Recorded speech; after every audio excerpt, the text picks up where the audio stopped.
Boa tarde a todos. Pessoal, participei do webinar do Sindifisco há pouco, mas te dão 1 minuto e meio para falar. Enfim, achei por bem gravar esse vídeo para expor meus questionamentos, que também são de muitos colegas. Está havendo um enorme equívoco, que deve ter começado pela própria administração, mas o sindicato está consolidando esse erro no que diz respeito às faltas das greves, dizendo que precisamos limpar nossas fichas funcionais, que as pessoas estão sendo prejudicadas para aposentar, etc. Só que isso não é verdade. Com exceção das duas últimas greves, todas as DENs sempre obtiveram em juízo no STJ o reconhecimento de que as faltas por greve não podem trazer prejuízo funcional ao grevista. Eu vou aqui ler no site do STJ um trecho da decisão de 21/11/2018. Contudo, ressaltou-se que tais faltas não poderão ter repercussão negativa na ficha funcional do servidor, nos termos da jurisprudência do Supremo Tribunal Federal e do STJ, o que em nada se confunde com o recebimento dos valores em pecúnia relativo ao dia de trabalho. Tem ainda os embargos de declaração de abril de 19. Ante o exposto, julgo parcialmente procedente o pedido do autor, Sindifisco, nos termos do artigo 487 do CPC, para reconhecer a legalidade do movimento grevista realizado no período de tal a tal, não podendo, inclusive, haver registro nos assentamentos funcionais das ausências relativas à adesão à greve. Tá? Quem quiser consultar, é a petição 12088 e 12111/DF. Por isso, pessoal, existem dois códigos no SA3, o código 62 e 65. O 62 representa a falta abonada judicialmente e conta o tempo para todos os fins. Remoção, licença capacitação, aposentadoria.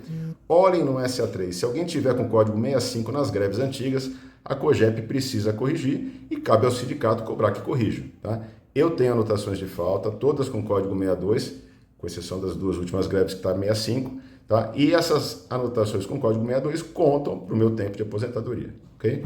Essas duas ações das greves de 2016 a 2018, elas transitaram em julgado em 2019, uma em março, outra em julho. E há, de fato, um período dessa greve sem desconto, por conta de uma liminar que foi posteriormente cassada. A administração ela tinha 5 anos para ou propor uma compensação aos grevistas ou fazer os descontos desse período. O fato é que o tempo passou e hoje eles não podem mais fazer a cobrança e nem forçar uma compensação, salvo se você mesmo, devedor, decidir pagar uma dívida prescrita, ok? Ou seja, não há pendência nas greves antigas do ponto de vista dos auditores. Há do ponto de vista da administração, porque, segundo informaram na webinar, estão sendo cobrados pelo TCU a respeito dessas greves de 17 e 18. Agora, isso é problema nosso agora? No webinar, a DEM falou que eles, diretores, também acham que está prescrito, mas que tem dúvidas e que a administração, óbvio, não vai confessar. Então, se tem dúvidas, que tal sanar essas dúvidas primeiro, antes de fazer um acordo que dê de mão beijada para a administração um período que eles mesmos acham que está prescrito. Na minha leitura, a DEM deveria se restringir às duas últimas greves que não estão prescritas e defender judicialmente que não haja prejuízo funcional decorrente da falta, como sempre se fez. E deveria trazer por escrito a proposta da administração, que ninguém ainda viu. E vamos lembrar, colegas, que nós estaríamos compensando dias também da última greve. Só que o acordo ainda não foi cumprido. O PL foi enviado ao Congresso poucos dias atrás, o auxílio saúde não há nem sinal dele, enfim. A greve, pessoal, ela sempre teve o condão de causar dano ao governo, de causar prejuízo, pressão, de quebrar as expectativas de produtividade da receita. Esse era o objetivo e a força da greve. Por isso mesmo, jamais compensamos a greve, nem individualmente, muito menos coletivamente. O Fundo de Código-Ponto ele foi criado justamente para não termos que ficar nas mãos da administração. O efeito pedagógico dessa compensação coletiva será dizer ao governo o seguinte: ao final, pode até demorar, mas nós trabalharemos a mais e vamos compensar todos os prejuízos. É uma prática que enfraquece muito, a meu ver, o instrumento de greve. Bom, e sobre a compensação solidária de mais de 1,7 milhões de horas? Fazendo uma conta rápida, isso dá mais de 250 horas por auditor, o que equivale a 1,5 mês a ser compensado em um ano, ou melhor, 11 meses, supondo que eu ainda possa tirar um mês de férias.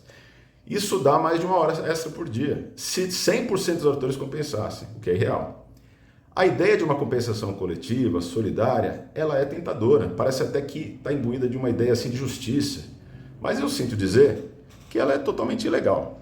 É papel das lideranças motivarem e convencer os auditores a aderirem à greve, mas ninguém pode ser constrangido, obrigado a fazer greve. Por mais que possa parecer atraente a ideia de solidarizar o ônus de quem levou a greve nas costas, não se pode obrigar quem não fez greve a sofrer os ônus de quem optou por aderir à greve. Talvez possa, sei lá, na China, na Rússia, no ordenamento brasileiro, não pode. E você tem situações de quem não tem falta, mas não é porque não aderiu, é porque ele estava na aduana, nas fronteiras, em operação padrão. É justo pedir que esses colegas entrem nessa compensação forçada?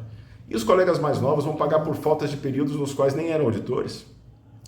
Na prática, colegas, em cima de um trabalho extra por um ano de todos os ativos, de quem fez e de quem não fez greve, seriam pagos aos grevistas pela administração, segundo disseram, mais de 200 milhões de reais, que seriam depois transferidos aos cofres do sindicato na quitação dos multos.